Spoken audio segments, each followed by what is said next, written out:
Precise superparamagnetic iron oxide nanoparticles are covered with a biocompatible coating that allows for conjugation with specific tumor-targeting antibodies. Once in the body, the antibodies identify and bind to unique antigens located on the surfaces of cancer cells. Applying a low-strength magnetic field magnetizes all of the nanoparticles, orienting them in the same direction. After removing the magnetic field, the unique magnetic signal of the particles that are bound to the antigens can precisely determine the location and number of cancer cells.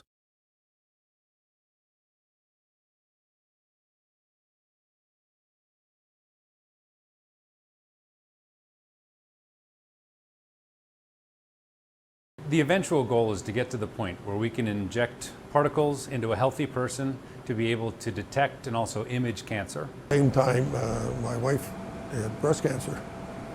And so I started looking into how can I use the technology that I'd used to measure magnetic fields from the brain for looking for cancer. That they don't look magnetic unless you give them a little magnetic field, and then they look magnetic and you get a big field from them.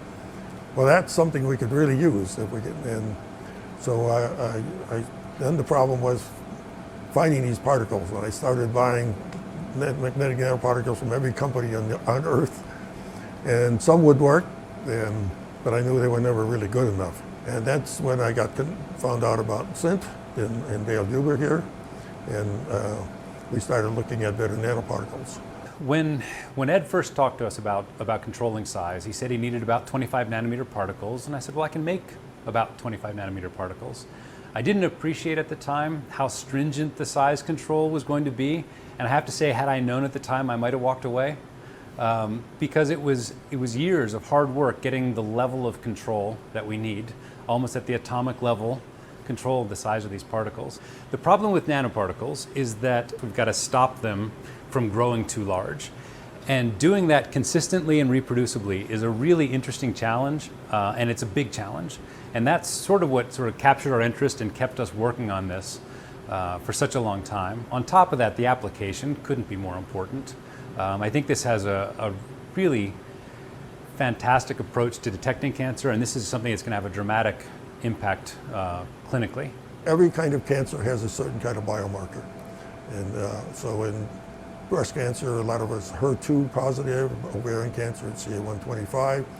Together with the University of New Mexico, I was able to combine our particles with those antibodies, and we saw that they attached to cancer cells. We measured how many could attach to a cancer cell. We briefly magnetized them, and then we watched the magnetic field decay. We can locate where it is to less than a millimeter, and we can locate things 100,000 times more sensitive than mammogram for breast cancer. And moreover, we could now expand this technology to ovarian cancer, leukemia, prostate cancer, because of this kind of a breakthrough. We've gotten to the point now where we're making our own hardware, making our own software to do this in a really well-controlled computerized system. There's still a lot of work. There's a lot of synthetic skill that's required to make these particles. But we've gotten it to the point where it's reproducible. We can make them repeatedly, and we can train people to make them repeatedly. This technology has now reached complete fruition, and we can now make the best nanoparticles on Earth for this kind of technology, these super paramagnetic particles as they're called. The next big step for us is to make it easier for the operator. And that's where we start to think about things like a microfluidic synthesis system, where we could actually have the entire process under computer control. So moving forward, even though we've got a system that works now quite well, we'd like to make it easier, and we'd like to make it easier to scale up to the kinds of commercial quantities that we'll need for eventual applications. To find a place like SINT just changed everything. As a user, it made an enormous difference to have a facility like this available, to be able to work with people here and develop all of this new kind of technology with these particles. That just made all the difference in the world. I would not have been able to succeed the way I have been able to succeed without the SINT resources.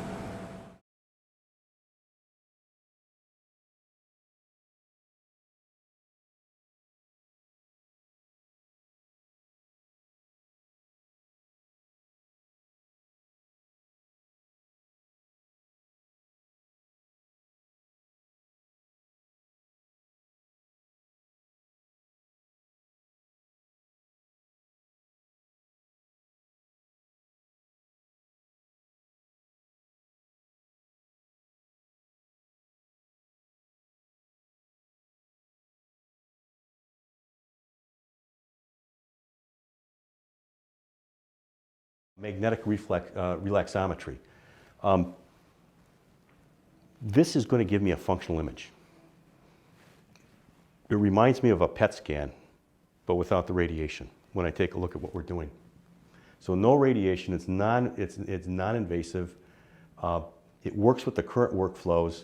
It's really a platform technology, and I'll show you what I mean by that, but the platform technology, you know, everyone looks at something like this as the platform. The platform in my mind is the nanoparticles themselves, the SPIOs, super paramagnetic iron oxide nanoparticles. And I'll show you what that means. The way these things work is we have these little nanoparticles, and then we functionalize these with antibodies. And we can put different antibodies in. We've got an antibody right now for HER2 positive breast cancer. We've got other ones in the works for prostate cancer and ovarian cancer, radiation. What happens here is these nanoparticles will attach if they've been functionalized to that cancer. If they're unattached, they behave different. And how they behave is, if I put a magnetic pulse into these things, a quick one, these SPIOs, or these nanoparticles, magnetize. And then they demagnetize when the magnetic field goes away. If they're bound to a cancer, they demagnetize slow. If they're unbound, they demagnetize fast. Actually, it's more like that. So right away now, I have a way of differentiating whether it's attached or unattached, which now gives me a functional image map. So what I find fascinating about this is I have a way of doing functional imaging without the radiation in a very precise way. So why did I find Imagion Biosystems interesting? It's because of this. I found the sixth way of imaging. I walked into it after I retired without even trying. A sixth way of imaging and something that has this type of sensitivity and specificity.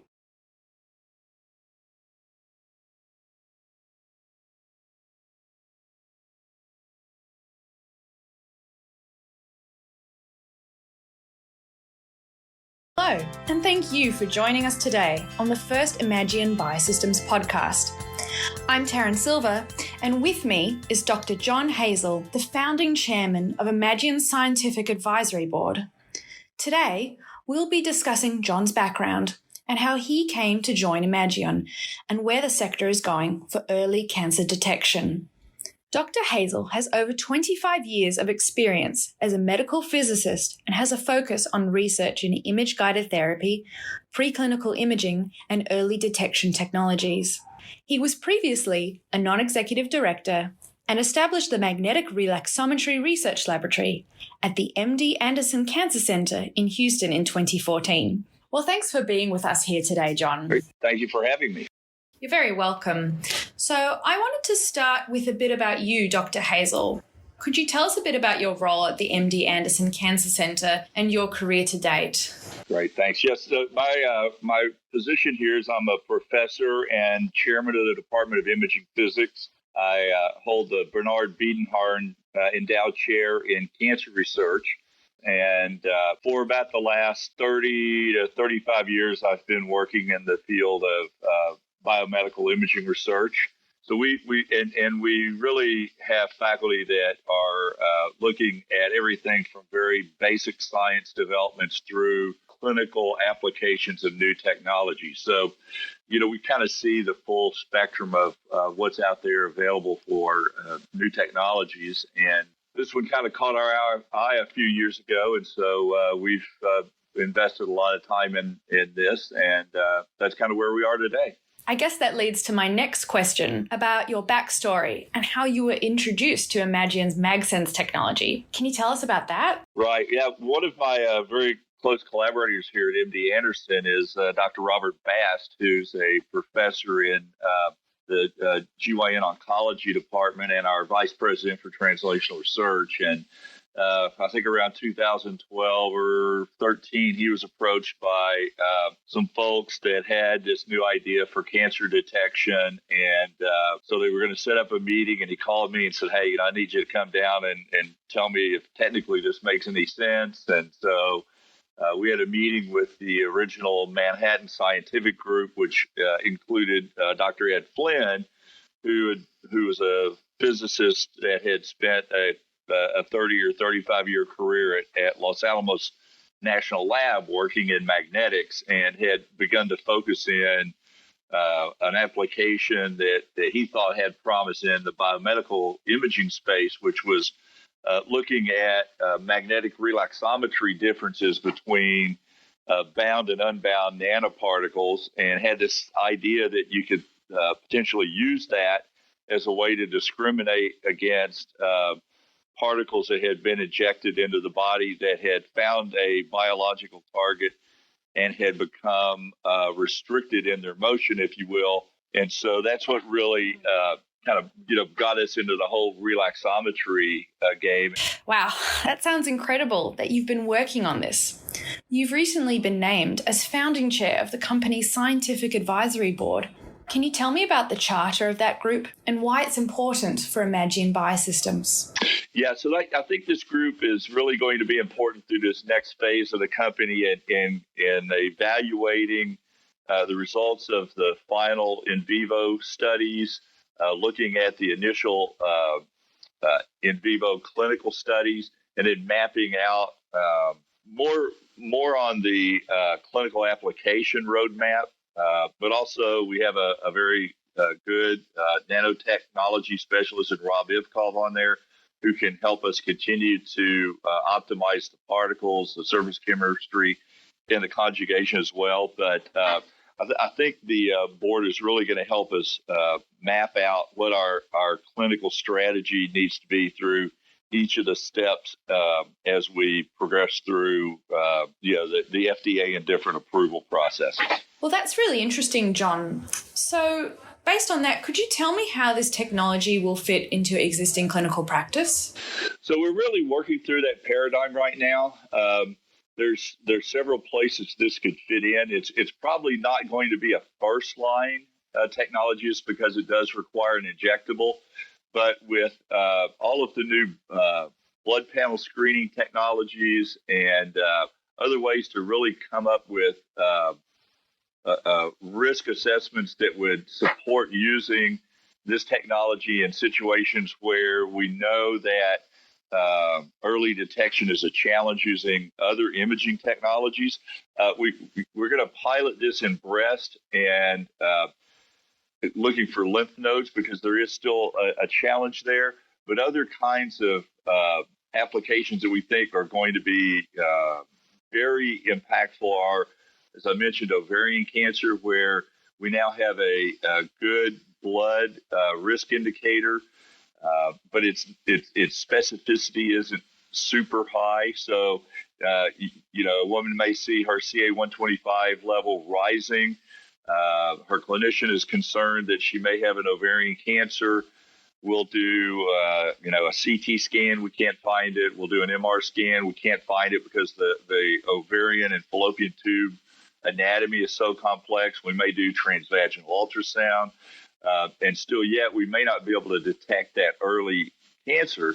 And without knowing for sure that there's a cancer there, the therapies are pretty much all surgical at that point and have significant morbidities associated with them. So we'd really like to find a technology that could find those sooner. We hope that this more sensitive technology may allow us to focus in and find those as well. Well, thank you for joining us today, John. It was such a pleasure to speak with you. Right. Thank you very much.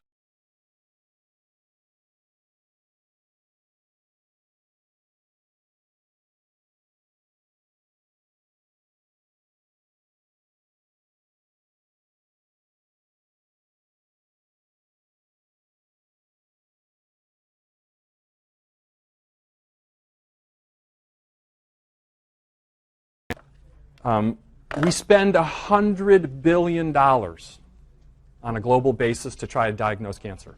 $100 billion between imaging methods and laboratory procedures like standard pathology reports. And so despite that $100 billion, we still have this problem of so many people dying from cancer. So we think we have that at Senior Scientific with a technique we call magnetic relaxometry. Sounds pretty sophisticated. It's actually one of the most elegantly simple concepts I've seen in my career. One of the reasons I joined the company was I loved how this technology actually worked in its simplicity. So we start with the idea that we're going to give a low dose of cancer-specific nanoparticles to the patient. Right? So I have iron oxide nanoparticles, and I'll go into a little bit more about how this works. Iron oxide nanoparticles that I'm going to give in a low dose to the patient, but they're cancer-specific. I have antibodies coupled to the nanoparticles that specifically target the type of cancer. So if you look at the picture on the right, you'll see that the nanoparticles are going to go in and they're going to circulate. And the cancer-specific antibodies are going to then stick to the cancer cells that they're targeted for. If you don't have that type of cancer, the particles are just going to remain in circulation and eventually get taken out through the normal metabolic process in the body. But if they stick to the cancer cells, because the antibody on the particle is targeted for the particular type of cancer, and in this case we would be illustrating, for example, the spread of HER2-positive cancer to the lymph nodes. So if the person had been diagnosed with HER2-positive primary tumor in breast cancer, before you do anything, you want to know, has it spread someplace? So we would give an injection of anti-HER2 nanoparticles, let them circulate, and if the cancer has spread to the lymph nodes, we would be able to detect the presence in the lymph nodes. I then take the patient, lie them on a bed, kind of like an X-ray machine, center them under our detector, and I'm able to measure then the presence of the nanoparticles that are stuck to the cancer cells. It's what we call an ultra-sensitive detector. It uses something called SQUID technology, which is super quantum interference detector. Sounds really sophisticated. Basically, it's a way to measure magnetic fields. Unlike MRI, we don't require a shielded environment, so I don't have to have a $2 million hospital installation to do this. We use an ultra-sensitive detector that basically eliminates all the background magnetic field. And it's highly sensitive. We're about 2 orders of magnitude more sensitive than current imaging modalities. So if we can get to where we can now dose a patient and we're able to specifically have particles that target a particular type of cell, and I have the measure of sensitivity that's 2 orders of magnitude more sensitive than current imaging modalities, we can get to where we have non-invasive, molecularly specific, targeted cancer detection, highly sensitive. So we can get to early cancer detection, and we know what type of cancer it is in a non-invasive way. So real briefly, how does it actually work? Give you a little bit of physics and biochemistry here. So we use these superparamagnetic iron oxide nanoparticles. These are 25 nanometer particles, 1/1000th the size of a cell. These are tiny iron oxide nanoparticles with them. So the way it works is then when we lie the patient down underneath the detector, we do a very brief magnetic pulse. And we use a magnetic field that is 2 orders of magnitude less than MRI. So a standard MRI in a hospital is about a 3 Tesla, where Tesla is the measure of magnetic field. We use less than 1 Tesla. We use about 0.6 Tesla in our magnetic field. So a very brief, 1/2 a second at a very low magnetic field. And what happens when we do that is all of the particles that are in the body, you can see the arrows on the little particles there, all the particles that have been injected into the patient align to the magnetic field. So what happens is when we release the magnetic field after a 1/2 second, those particles that are not stuck immediately lose their magnetic field. But the particles that are stuck, it takes them about 2 seconds to lose their magnetic field because they can't shift because they're stuck on a cell.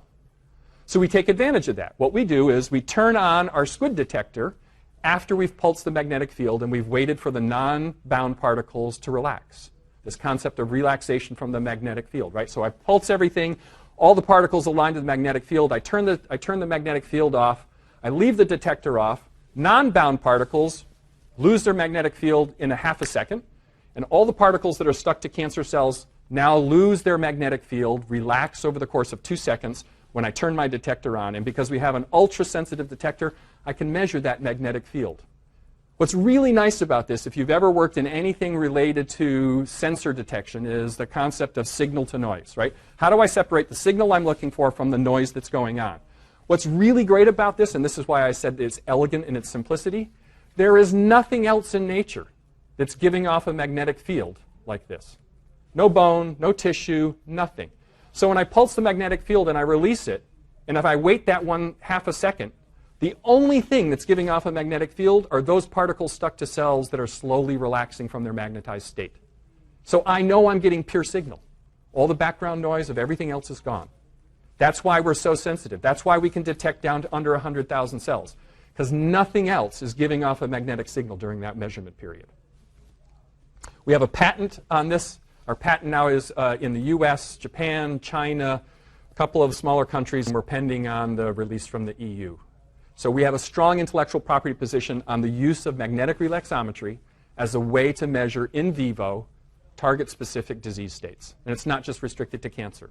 We could expand this to other types of diseases. Anything we can attach an antibody to target a cell, we can use this for.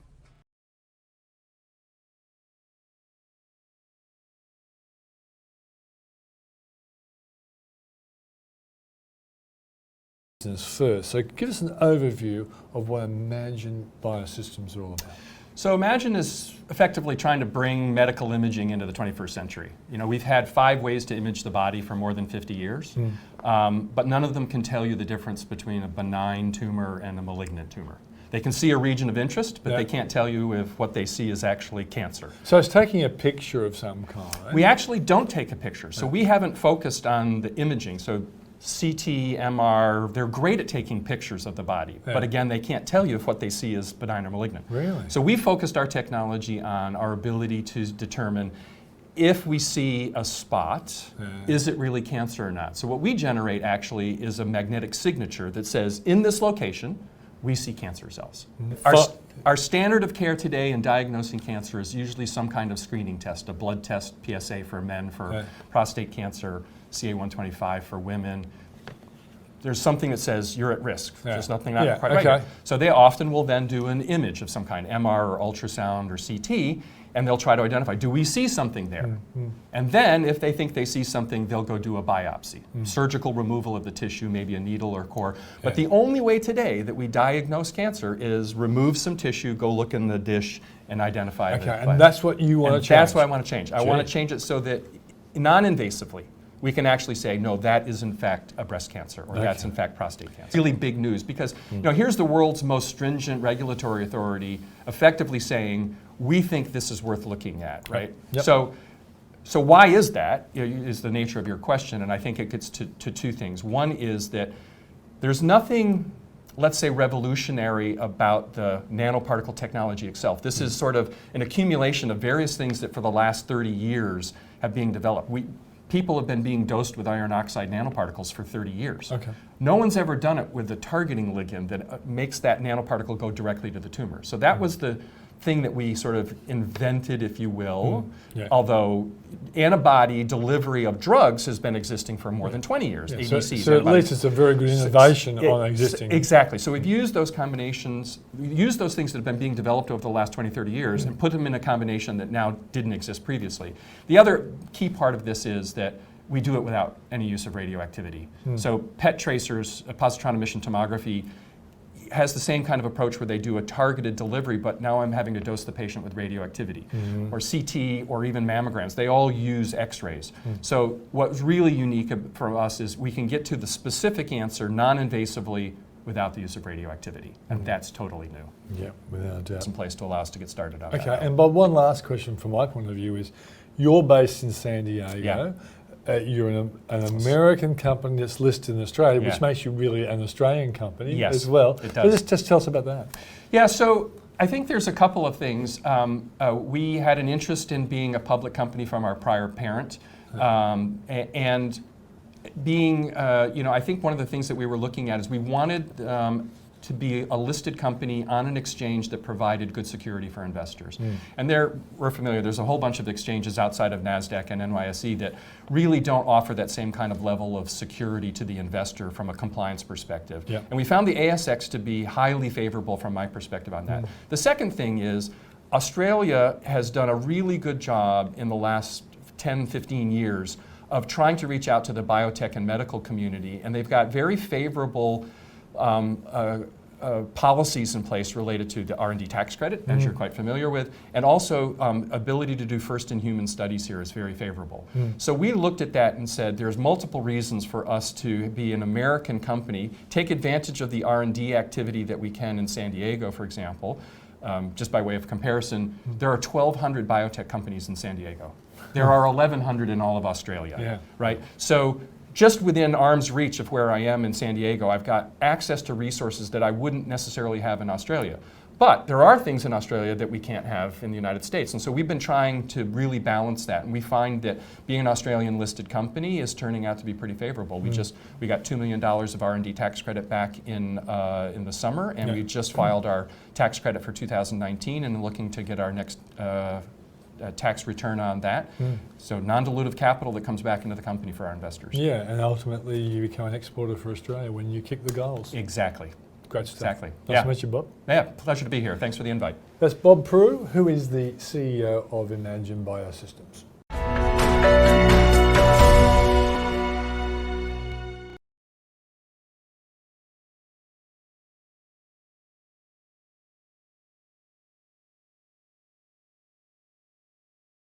Cancer is that it's really good at building up defenses.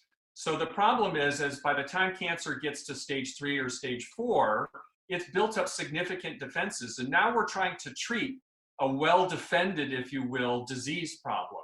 If we can get it early at stage 1 or stage 2, before it started to build up its fortress or its defenses, we have a better chance that the treatments will have better outcomes. So our goal is to try to identify not only improve detection mechanisms in general by using non-radioactivity, but possibly get to earlier detection so that we can improve outcomes. Process of trying to get into what's known as first in human or our first clinical testing later this year. So we've done all the preclinical work for our first product for HER2 breast cancer in terms of animal studies, safety and toxicology testing, pilot production, et cetera. And so we're gearing up right now in 2020 to try to enter into the clinic for a small first proof of principle or first in human study later this year.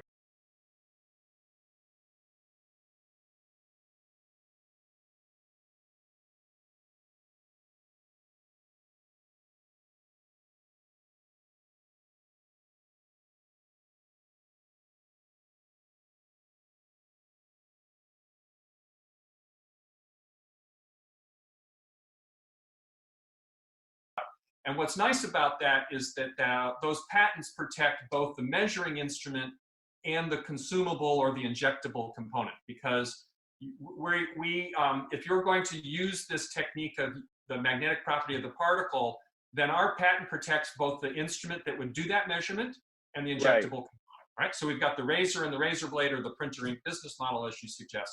So the real trick to this then from a monetizing perspective is, in our view, is that we want to partner with one of the leading medical imaging companies to help us with the instrument piece of this, right? There are 40 companies that are already experts in making, selling, and servicing capital equipment in the imaging market, right? We don't need to become another expert in that.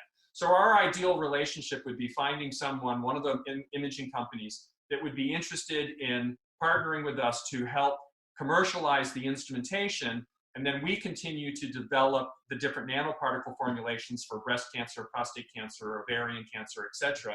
And we work with them from a commercial perspective, either through royalties or a revenue share, for example, on the consumable.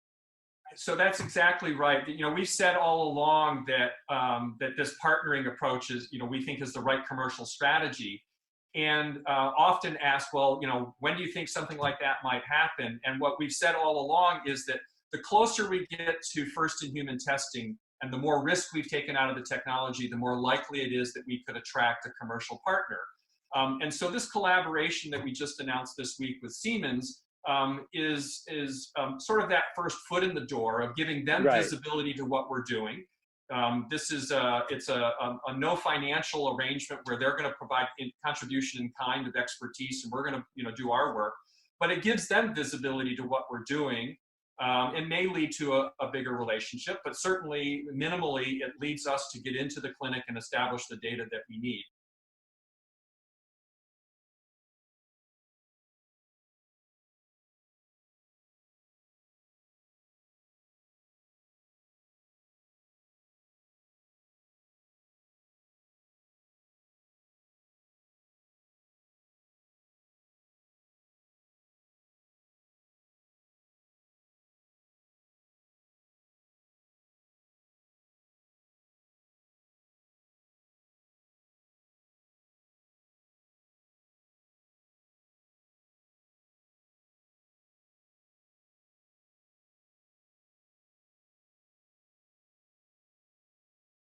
but I would say, you know, Siemens, GE, Toshiba, Hitachi, I mean, you can name a whole bunch of companies that are large companies in this space that would all be prospectively interested in a new breakthrough technology that does something that MRI or PET can't do. Demonstrate that proof of principle and know that we can begin to invest in second disease states like prostate cancer, ovarian cancer, or even go beyond cancer and get into other types of diseases. The sooner we can start to build that portfolio out. And of course, if we've attracted a commercial partner, they're going to be willing to, presumably, they'll be willing to invest in the development of that platform then and those other tests, because the consumable stream is where the real money is. Now, the quick economics on it are that based on what we think the reimbursable price for our test will be, 100 instruments running only 3 tests a day is a $100 million business. You have the locked-in consumable. It's an attractive business model to partner with. You know, because today you sell an MR machine, other than GE, you don't have a consumable stream that goes with that. You sell a PET machine today, but you don't sell the PET tracer because the PET tracer is made locally at the local cyclotron. So, you know, we offer a new technology that does something that doesn't exist today, that has both the capital equipment piece and the consumable piece. And we think that will make us attractive in terms of a partnering opportunity. Comfortable that the MagSense instrument itself, will be able to be made and sold for about $500,000 US and garner about a 40 to 50% gross margin. It's a relatively inexpensive piece of equipment to make. The added benefit is that we work in what's known as an unshielded environment. So when you install an MR, you need to shield that room from the large magnet that's there, so there's no interference. And when you put in a CT or a PET or an X-ray, you need to shield the outside world from the X-rays that are being used there, radioactivity. Our technology doesn't require that. So the cost of installation is only the capital equipment and maybe some electrical lines in that. So we save about $1 million in installation costs by not having to engineer the room. And then the consumable, we expect to be able to sell for between $1,000 US and maybe $1,500 US. And that should be able to have about an 80% gross margin on